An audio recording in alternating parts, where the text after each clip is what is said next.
Good morning doctor. யார் நீ? என்ன டாக்டர் இது 10 மணி கவுன்சிலிங் வர சொல்லிட்டு இப்படி பைத்தியம் மாதிரி வளர்றீங்க? நீங்க கவுன்சிலிங் பண்ண வேண்டிய பைத்தியம் நான் தான் டாக்டர்.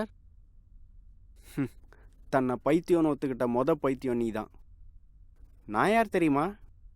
ஓ தெரியுமே, வெளிநாட்டுக்கெல்லாம் போய் படிச்ச புது பைத்தியகார doctor. May sit down. Please be seated.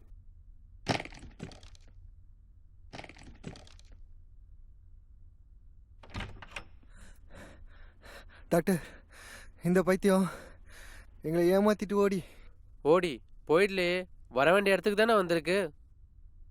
இந்த பைத்தியத்தை நானே ஹேண்டில் பண்ணிக்கிறேன். சார் சொல்றது காதுல விழல, அப்படியே கதவை மூட்டு போ போ போ.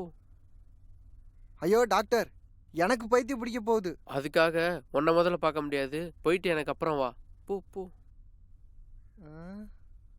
உன் பேச்சு தெளிவா இருக்க. ஐயோ டாக்டர், நான் முழு நேரம் பைத்தியம்லாம் இல்லை டாக்டர். ஆனா சில நேரம் ஒரு வெறி வரும் பாருங்க.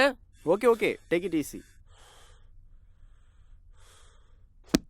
எப்பப்போ உங்களுக்கு இந்த வெறி வரும்? என் பொண்டாட்டியை பார்க்குறப்பெல்லாம் டாக்டர், என் பொண்டாட்டியை பார்க்குறப்பெல்லாம் டாக்டர். நான் ஒரு காலேஜில் வரலாற்று துறையில் அசிஸ்டன்ட் ப்ரொஃபஸர்.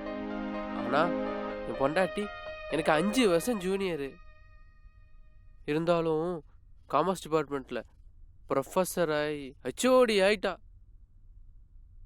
ஒரு நாள் என் காலேஜ் கரஸ்பாண்டையும் அவளையும் ஒரு ஹோட்டல் ரூமில் ஒன்றா பார்த்தேன் டாக்டர். உடனே ஒரு தப்பான முடிவுக்கு வந்துட்டீங்க இல்லையா? அவங்கக்கிட்ட விளக்கம் கேட்டிருக்கலாமே. கேட்காமலே விளக்குனாலே. ஏதோ செமினாருக்கு வந்தாங்களாம், ஒரு காலேஜுக்கு ஒரு ரூம் தான் தந்தாங்களாம். அதையே நீங்கள் நம்பலை? நம்பியிருப்பேன் டாக்டர். அது தடவையாக இருந்தா, ஆனால் அது 3வது தடவை. அதுக்கு முன்னாடி எப்போ நடந்துச்சு? எப்பன்னு கேட்காதீங்க டாக்டர், எந்த செஞ்சுரியிலன்னு கேளுங்க. அந்த பிறவியில் நான் ஷாஜகான் படையில் கமாண்டராக இருந்தேன். என் பொண்டாட்டி பேரு மும்தாஜ். என்னை போருக்கு அனுப்பி சாகடிச்சிட்டு என் பொண்டாட்டியை திருடிக்கிட்டான் அந்த ஷாஜகான். இது நம்புற மாதிரி இல்லையே. இதையே நம்ப முடியாட்டி இதுக்கு பல யுகங்களுக்கு முன்னாடி நடந்ததை எப்போ டாக்டர் நம்ப போறீங்க? அப்போ என் பேரு வாலி, கிஷ்கிந்தா நாட்டுக்கே ராஜா. அப்போ என் தம்பி சுக்ரீவனா பிறந்த அந்த கரஸ்பாண்டன்ட்டு என்னை கொன்னுட்டு என் பொண்டாட்டி நாட்டையும் சேர்த்து திருடிட்டான். ஆனா இந்த பிறவியில நான் முந்திக்கிட்டேன் டாக்டர், என் பொண்டாட்டியை கொலை பண்ணிட்டேன்.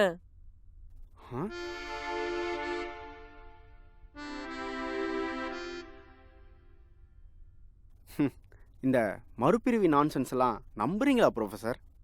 அப்பனா நம்ம நாட்டோட ஜனத்தொகை மாறவே மாறாது.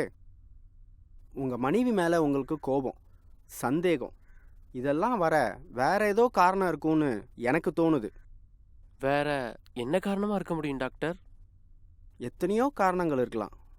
நீங்கள் பெரிய அறிவாளியாக இருந்தாலும் அசிஸ்டன்ட் ப்ரொஃபஸர். ஆனால் உங்கள் ஒய்ஃப் ஹெச்ஓடி ஆயிட்டாங்க. சின்ன வயசு, நல்ல அழகாக இருக்காங்க வேற. இதெல்லாம் உங்கள் மனசில் ஒரு தாழ்வு மனப்பான்மையை ஏற்படுத்தியிருக்கலாம்ல? இருக்கலாம். அதுக்காக ஒரு மனுஷன் கொலை பண்ணுவானா டாக்டர்? ஏன் பண்ண மாட்டான்? நான் தான் பண்ணிட்டு வந்து நிற்கிறேனே.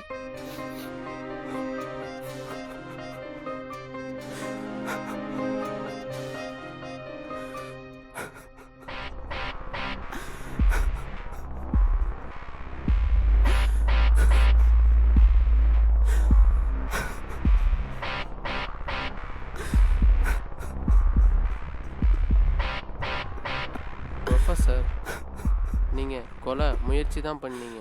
உங்கள் ஒய்ஃப் சாகலை. நீங்கள் முழுசாக குணமாயிடுங்கிற நம்பிக்கையோடு காத்துட்ருக்காங்க.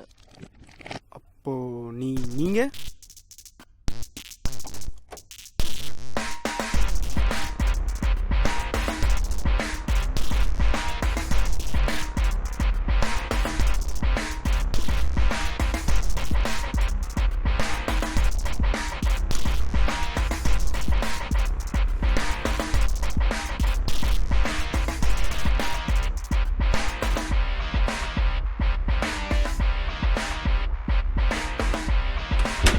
நீங்கள்?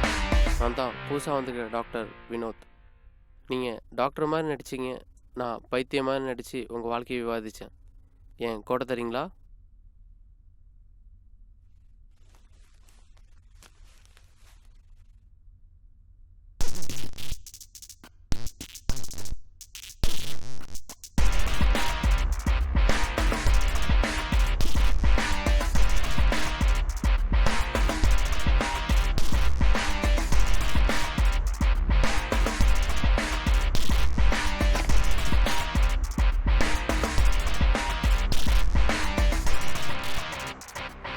மனநோய்க்கு உலகத்திலே சிறந்த தீர்வு சுய விமர்சனம் தான் நான் நம்புகிறேன்.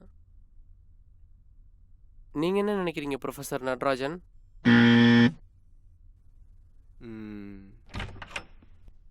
நல்ல வேளை உங்களுக்கு எதுவும் ஆயிலையே டாக்டர். இந்த பைத்தியத்தை இப்போவே கொண்டு தனி ரூமில் அடைச்சிடறேன் டாக்டர். தேவையில்லை. அவர் இப்போது வெளி உலகத்தை சந்திக்க தயாராகிட்டாரு. நான் அவங்க ஒய்ஃபுக்கு ஃபோன் பண்ணி வர சொல்லிவிட்டு டிஸ்சார்ஜ் சர்டிஃபிகேட் ரெடி பண்ணுறேன். நீங்கள் அவங்களுக்கு பேக் பண்ண ஹெல்ப் பண்ணுங்கள். ஆ, ஒரு வருஷமா பைத்தியமா இருந்தாரு, ஒரே நாளில் குணமாயிட்டாரா? அப்படி இன்னும் மந்திரம் போட்டீங்க டாக்டர். அந்த மந்திரத்துக்கு பேர் சுய விமர்சனம். ப்ரொஃபஸர், உங்கள் மொபைல். Thank you doctor. ஒன்றுமே புரியலையே.